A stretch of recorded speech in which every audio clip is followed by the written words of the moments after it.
बिस्मिल्लाहिर्रहमानिर्रहीम। नाज़रीन अस्सलाम वालेकुम। मैं हूं आपका मेज़बान साबिर शाकिर वफाक़ी दारुल हुकूमत इस्लामाबाद से कुछ ताज़ा तरीन खबरें आपसे शेयर करते हैं। ये जो मेमो गवर्नमेंट है वो मारज़ वजूद में आ चुकी है और ट्रेंड अभी तक टॉप ट्रेंड वही चल रहा है, इम्पोर्टेड हुकूमत नामंजूर।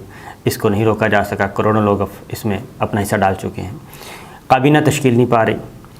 अब एक और चीज़ चल रही है, वो ख़बर आपसे मैं शेयर करना चाह रहा हूँ कि मौलाना फजलुर रहमान साहब ने आम इंतखाबात का मुतालबा कर दिया। एक ख़बर। दूसरी ख़बर यह है कि मौलाना फजलुर रहमान साहब अपोजिशन बेंचों पे, यानी कि JUI उनकी जमात अपोजिशन बेंचों पे बैठेगी और अपोजिशन करेगी। ये दूसरी ख़बर है। तीसरी ख़बर, नूर आलम ख़ान जो मुनहरिफ अराकीन हैं, उन्होंने कहा हम इस्तीफ़े नहीं देंगे बल्कि हम भी अपोजिशन बेंचों पे बैठेंगे। तीसरी ख़बर। चौथी ख़बर, खालिद मकबूल सिद्दीकी साहब ने कहा है कि फिल फौर शहबाज शरीफ साहब से कि अदालती कमीशन बनाया जाए मेमो के बारे में। जो एक धमकी आमेज़ ख़त आया उस पर अदालती कमीशन बनाया जाए, और अगर अदालती कमीशन में ये कन्फर्म हो गया कि एक साजिश थी और ये सारी प्लांटेड थी तहरीक अदम एतमाद, तो हम वज़ीर आज़म इमरान ख़ान जो कि साबिक हो चुके हैं दोबारा उनका साथ देंगे और हम हुक्मरान इत्तेहाद छोड़ देंगे। ये बातें हैं। अब मौलाना फजलुर रहमान साहब का फ़ौरी इंतखाबात का मुतालबा क्या मानी रखता है, और मौलाना असद JUI के सरबराह, जो JUI के जो पार्लिमानी लीडर हैं मौलाना फजलुर रहमान साहब के बेटे, वो अपोजिशन लीडर क्यों बनना चाहते हैं और अब ये TV पे आके ये बातें कहना शुरू कर दी हैं। इसकी रीज़न क्या है? एक तरफ से ये हो रहा है, दूसरी तरफ क्या हो रहा है? अकरम दुरानी साहब के बेटे जाहिद अकरम दुरानी, उन्होंने डिप्टी स्पीकर के लिए अपने कागजात जमा करवाने के लिए पेपर ले लिए हैं, कागजात नामजदगी ले लिए हैं, और वो डिप्टी स्पीकर कौमी असम्बली का इंतखाब लड़ेंगे और होपफुली अनअपोज हो जाएंगे, बिला मुकाबला डिप्टी स्पीकर मुंतखब हो जाएंगे। ये सारी प्लानिंग हो क्या रही है? बज़ाहिर तो लोग बड़े खुश हैं कि जनाब हुक्मरान इत्तेहाद में फूट पड़ गई, लड़ाई हो गई, ये हो गया, वो हो गया। बारीक वारदात उसमें क्या है वो मैं आपको बताने की कोशिश करता हूँ, लेकिन पहले छोटी छोटी अपडेट्स ले लें। नंबर 1 ये कि आज़ाद कश्मीर के वज़ीर आज़म, नए आज़ाद कश्मीर आ गए हैं जी। सरदार तनवीर अलियास साहब बिला मुकाबला आज़ाद कश्मीर के वज़ीर आज़म मुंतखब हो गए हैं, और ये हैं पाकिस्तान तहरीक इंसाफ से ताल्लुक़ है इनका, और ये पहले भी उम्मीदवार थे और उनको इग्नोर किया था। क़य्यूम नियाज़ी साहब को बनाया गया था, लेकिन जैसे ही इमरान ख़ान साहब वज़ारत उज़्मा से हटे, उसके बाद पार्टी के अंदर हुई बगावत, और बजाय इसके कि ये अपोजिशन को जाता, और बिलाखिर सरदार तनवीर अलियास साहब जो हैं वो पाकिस्तान तहरीक इंसाफ के अंदर से ही उनको बना दिया गया। इमरान ख़ान साहब ने उनको नॉमिनेट किया था। एक ख़बर। दूसरी ख़बर यह है जी, चौधरी शुजात साहब कह रहे हैं कि वो सियासत से दिल बर्दाश्ता हो गए हैं। जो कुछ पंजाब असम्बली में हुआ, जो कुछ कौमी असम्बली में हो रहा है, और जिस तरीके से इनको पामाल किया जा रहा है, तशद्दुद किया जा रहा है, और लड़ाई मार कुटाई के ज़रिए इलेक्शंस हो रहे हैं, और ये तसव्वुर भी नहीं कर सकते थे कि इस तरीके से स्पीकर डिप्टी स्पीकर की बेतौकीरी होगी और वज़ीर आला के इंतखाब के लिए इस तरीके से मार कुटाई होगी और पुलिस ऐवान में जाएगी। लिहाजा वो कहते हैं कशीदगी बहुत ज़्यादा बढ़ गई है और वो बहुत दिल गिरफ्ता हैं और वो सियासत छोड़ना चाहते हैं। तो देखते हैं क्या होता है। फिर पंजाब असम्बली से ही एक ख़बर है, ख़बरें सुनते जाएं, बड़ी मज़े की ख़बरें हैं। पंजाब असम्बली से एक ख़बर है कि वहाँ से डाटा चोरी किया जा रहा है, और जो इलेक्शन जो है हुआ था वज़ीर आला का, जो इलेक्शन तो नहीं कहना चाहिए, विजिटर्स गैलरी में एक मज़ारी साहब ने खड़े होकर लाउड स्पीकर से ये इलेक्शन करवाने की कोशिश की थी। गवर्नर पंजाब ने अभी तक हल्फ रोका हुआ है और वहाँ पे भी लड़ाई चल रही है, आइनी लड़ाई, गैर आइनी लड़ाई, सारी लड़ाइयाँ चल रही हैं। और गवर्नर पंजाब उमर सरफराज ने कहा है कि मैं बिल्कुल जब तक मैं तसल्ली नहीं कर लेता उस वक्त तक हलफ नहीं हो सकता, क्योंकि ये इंतखाबात मशकूक हैं। सेक्रेटरी पंजाब असम्बली ने एक रिपोर्ट सबमिट करवा दी है गवर्नर पंजाब को, और दूसरी जानिब उस्मान बुज़दार साहब का इस्तीफ़ा, मुस्लिम लीग नवाज़ ने ये डिमांड की थी उस वक्त अपोजिशन ने कि जनाब उस्मान बुज़दार साहब ने इस्तीफ़ा सही नहीं दिया, उन्होंने अपने हाथ से नहीं लिखा, नंबर 1। नंबर 2, वो इस्तीफ़ा प्राइम मिनिस्टर इमरान ख़ान को मुखातब करके दिया गया है, तो ये इस्तीफ़ा मंजूर नहीं हो सकता, ये गैर आइनी इस्तीफ़ा है। इसलिए बुज़दार साहब नया इस्तीफ़ा अपने हाथ से लिखें और गवर्नर पंजाब को भेजें और गवर्नर पंजाब को ही मुखातब करें। तो आइनी तरीका तो बिल्कुल यही था, गैर आइनी काम हुआ था।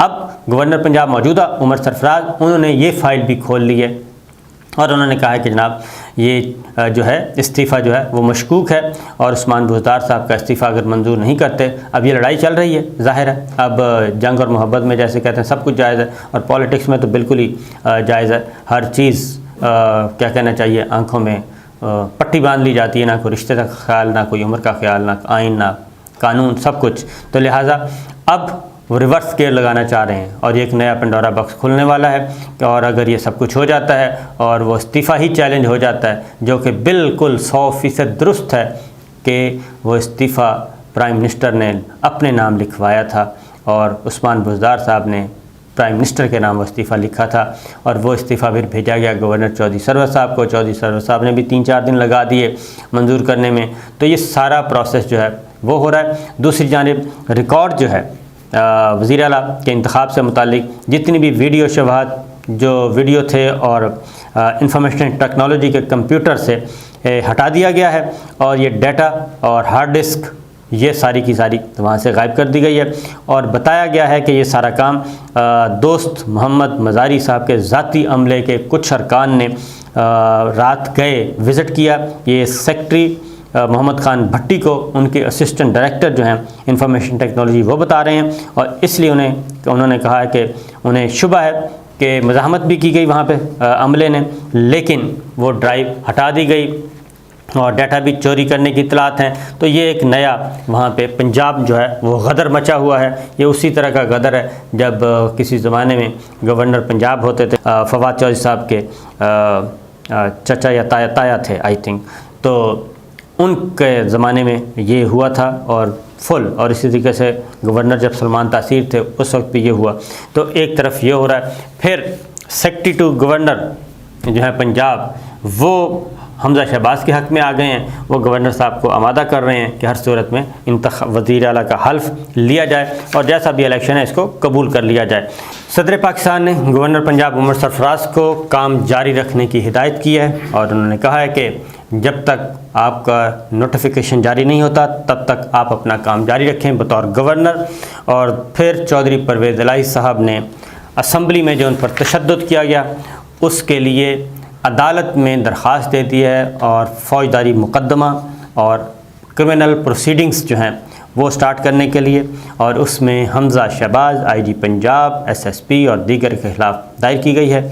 और इंदराज मुकदमा की दरख्वास्त में लीगी MPAs और 200 नामालूम अफराद का भी जिक्र किया गया है और ये क्रिमिनल प्रोसीडिंग्स स्टार्ट करवाना चाह रहे हैं। किला गुजर सिंह में 24 अप्रैल को रिपोर्ट तलब कर ली सेशन जज की अदालत में और ये एक नया सिलसिला शुरू करेंगे। दूसरी जानिब चौधरी परवेज़ इलाही यानी कि काफ लीग ने वज़ीर आला पंजाब के इलेक्शन को चैलेंज करने का फ़ैसला किया है और ये लाहौर हाई कोर्ट में ये फ़ैसला चैलेंज किया जाएगा। और इसमें स्पीकर पंजाब असम्बली ने यह भी कहा है कि वज़ीर आला के इलेक्शन को गवर्नर और एडवोकेट जनरल पंजाब मुतनाज़ करार दे चुके हैं। ये एक आइनी मसला है और जब तक सूरत हाल सामने नहीं आती उस वक्त तक इलेक्शन को तस्लीम नहीं कर सकते। और परवेज़ इलाही ने यह भी कहा कि जी डिप्टी स्पीकर ने गैलरी में इलेक्शन करवाया जिसकी कोई आइनी हैसियत नहीं है। मेहमानों की गैलरी में मेगाफोन पकड़ कर तो कोई भी इलेक्शन करवा सकता है और ये सारी ज़ाब्ते की कार्रवाई भी पूरी नहीं की गई। जो एक तहरीक पेश करनी होती है वो पेश नहीं की गई। वो रूल्स का जिक्र है वो सारा बिल्कुल वो दुरुस्त बात है कि अगर बारीक बीनी में इसका सारे का जायज़ा लिया जाए तो वो सारी की सारी जो कार्रवाई है वो उसमें प्रोसीजर का ख्याल नहीं रखा गया। और अब अदालतें ये भी नहीं कह सकती कि ये पार्लियामान के अंदर की कार्रवाई है, हम इसमें मुदाखलत नहीं कर सकते क्योंकि अब तक तो ये हो चुका है। लेकिन वो हुआ है शरीफ फैमिली के हक़ में, ये ज़्यादातर हुआ है मरकज़ में भी हुआ और पंजाब में भी हुआ। तो अब देखते हैं कि क्या आता है। अब आते हैं जी मेन ख़बर की तरफ और वो है मौलाना फजलुर रहमान साहब। सबसे पहले अकरम दुरानी साहब आए। अकरम दुरानी साहब ने आके कहा कि जनाब हम तो इलेक्शन चाहते हैं, हम वजारतें नहीं चाहते और हम अपोजिशन में बैठेंगे और मौलाना असद साहब जो हैं मौलाना फजलुर रहमान साहब के बेटे वो होंगे अपोजिशन लीडर और फिर ये कि इलेक्शन करवाए जाएँ 3 से 4 माह में, इससे ज़्यादा कोई दिलचस्पी नहीं है। अब पहली वजह मैं आपको बता दूं, मेन इसकी वजह यह है कि ये सारा कुछ मिल मिला के खेल रहे हैं। मौलाना फजलुर रहमान साहब ने अपने कारकुनान से ख़िताब किया अपनी रिहाइशगाह पर जमात के लोगों से भी और वर्करों से भी। उन्होंने कहा कि मौजूदा नई हुकूमत ज़्यादा से ज़्यादा 1 साल के लिए बनी है और इस हुकूमत का हिस्सा होते हुए भी JUI का अपना एक मौक़िफ़ और अलग तशख़्ख़ुस है। हमने इमरान खान को तो रुखसत कर दिया है, लेकिन कौम को वो अमानत वापस करना हमारी ज़िम्मेदारी है जिसके लिए हमने जद्दोजहद की। इंतखाबी निज़ाम में जो खामियाँ हैं जिनका फ़ायदा उठाते हुए इंतखाबात में फिर से धांधली की जा सकती है, तो वो वक्ती तौर पर मौजूदा असम्बलियों का फ़ायदा उठाते हुए इंतखाबी इस्लाहात कर ली जाएँ और दीगर नागुज़ीर इस्लाहात भी की जा सकती हैं और गदले पानी से जो निकलें शफ़ाफ पानी में उतर जाएं तो ज़्यादा बेहतर है। लेकिन उन्होंने कहा कि इक़्तिदार को तवालत देना और गैर ज़रूरी तौर पर तवालत देना किसी तौर भी JUI की पॉलिसी नहीं हो सकती। ये हमारी राय है जो हम अपने इत्तेहादियों के सामने रखेंगे ताकि इन पर भी सूरत हाल वाज़ेह हो और फौरी तौर पे इलेक्शन करवाया जाए। ये मौलाना फजलुर रहमान साहब कह रहे हैं। और उन्होंने एक जुमला और भी बोला, उन्होंने कहा मसलहत की भी एक हद होती है, इसलिए अब इक़्तिदार को तूल ना दिया जाए। एक बात तो सीधी सीधी ये है कि जितनी भी ये सारी मलाई है वो खा रहे हैं पीपल्स पार्टी वाले और मुस्लिम लीग नवाज़ वाले, वो हटाना था हटा दिया, अब वो गवर्नरशिप और ये सारी चीज़ें। लेकिन जो मेन चीज़ है वो ये है कि सर एक अपोजिशन चाहिए और अपोजिशन अगर ये सारी हुकूमत इस साइड पे तो फिर अपोजिशन बेंचों पे कौन बैठेगा। अपोजिशन में काफ लीग ने अभी इस्तीफ़े नहीं दिए और GDA ने इस्तीफ़े नहीं दिए, तो अपोजिशन बनती है उनकी। Doctor Fahmida Mirza opposition leader की उम्मीदवार हैं, क्योंकि पार्लिमानी निज़ाम चलाना है तो अपोजिशन बेंचों पे होना चाहिए। अब इनका क्या ख़्याल है, प्लानिंग इनकी ये बनी कि अपोजिशन भी अपनी ही होनी चाहिए और बजाय इसके कि डॉक्टर फ़हमीदा मिर्ज़ा GDA और काफ लीग को हम अपोजिशन लीडर बनाएं, अपोजिशन चैम्बर दें। और आगे जाके होना क्या है, क्योंकि इंतखाबात की तरफ बढ़ना है। नंबर 1 इंतखाबात की तरफ बढ़ना है, निगरान हुकूमत तश्कील पानी है। पहला, निगरान हुकूमत में निगरान वज़ीर आज़म वफाकी सतह पे, तो वो बनते हैं वज़ीर आज़म और लीडर ऑफ अपोजिशन मिल के बनाते हैं। लीडर ऑफ अपोजिशन की सीट पे डॉक्टर फ़हमीदा मिर्ज़ा या काफ लीग जेन्युइन अपोजिशन होगी तो ज़ाहिर है मामला आगे बढ़ेगा, ख़राब होगा और किसी एक नाम पे इत्तफ़ाक़ नहीं होगा, पार्लिमानी कमेटी में इत्तफ़ाक़ नहीं हो सका, इलेक्शन कमीशन की तरफ जाएगा, जुडिशरी की तरफ जाएगा, तो वो कहते हैं कि ये मामला यहीं पे हल हो जाना चाहिए। लिहाजा ये मैच फिक्सिंग है, लीडर ऑफ अपोजिशन भी अपना, हुकूमत भी अपनी। एक तरफ एतमाद का वोट दे रहे हैं, दूसरी तरफ अपोजिशन में बैठ रहे हैं। अगर ये 14 वोट निकल आएँ तो हुकूमत तो वैसे ख़त्म हो जाएगी, मेजॉरिटी ख़त्म हो जाएगी, तो ये कैसे मुमकिन है। इसलिए ये एक टोटली तौर पे मैच फिक्स। नंबर 1 निगरान वज़ीर आज़म दोनों मिल के लाएँगे। नंबर 2 अगला काम क्या होना है, अगला काम ये होना है जी कि चेयरमैन नैब मुकर्रर करना है और चेयरमैन नैब भी एक आइनी ओहदा है, उसका इंतखाब होना है, वो भी लीडर ऑफ अपोजिशन और हुकूमत मिल के करते हैं, प्राइम मिनिस्टर मिल के करते हैं। लिहाजा वहाँ पे भी अपनी पसंद का आदमी लाया जाएगा, क्योंकि दोनों मिक्स हो जाएगा, एक नाम वो देंगे एक नाम वो देंगे, किसी एक नाम पे इत्तेफाक हो जाएगा और वो चेयरमैन नैब हो जाएगा। वो चेयरमैन नैब का भी इंतखाब कर लिया गया है, ये भी मैं आपको बता दूं, चेयरमैन नैब का इंतखाब भी कर लिया गया है और वो आने दें उनको, जब आएगा तो हम आपको बता देंगे, लेकिन है शॉर्ट लिस्ट करके बैठे हैं। तीसरा, अपोजिशन लीडर अपना होगा, वज़ीर आज़म अपना होगा, इलेक्शन कमीशन ऑफ पाकिस्तान वो मुकम्मल होना है, वो इंतखाबात से पहले मुकम्मल होना है, उसके लिए मेंबर्स चाहिए, लिहाजा उसके लिए भी लीडर ऑफ अपोजिशन और वज़ीर आज़म का एक होना ज़रूरी है। फिर पब्लिक अकाउंट्स कमेटी, वहाँ पे भी उसकी चेयरमैनशिप किसको देनी है, लीडर ऑफ अपोजिशन को, तो पब्लिक अकाउंट्स कमेटी की चेयरमैन भी मिल जाएगी किसी एक साहब को, वो जिसको अपोजिशन लीडर नॉमिनेट करेंगे उसको मिलेगी। तो ये तो मैंने सिर्फ मोटी मोटी बातें बताई हैं, जो कि ये सारा एक ढकोसला है, मैच फिक्स है और उसकी वजह ये है। फिर डिप्टी स्पीकर आइनी ओहदा मिल गया, उधर चेयरमैन सेनेट की तरफ, डिप्टी चेयरमैन सेनेट की तरफ नज़रें हैं। फिर एक गवर्नरशिप मिल जाएगी मौलाना को, एक गवर्नरशिप मिल गई, एक डिप्टी स्पीकर मिल गया, लीडर ऑफ अपोजिशन मिल गया, पब्लिक अकाउंट कमेटी का चेयरमैन मिल गया, पसंद का चेयरमैन नैब आ गया, पसंद के चीफ इलेक्शन कमिश्नर और दीगर मेंबर्स आ गए, तो पीछे रह क्या गया, तो ये है वो सारी प्लानिंग जो कि होने जा रही है।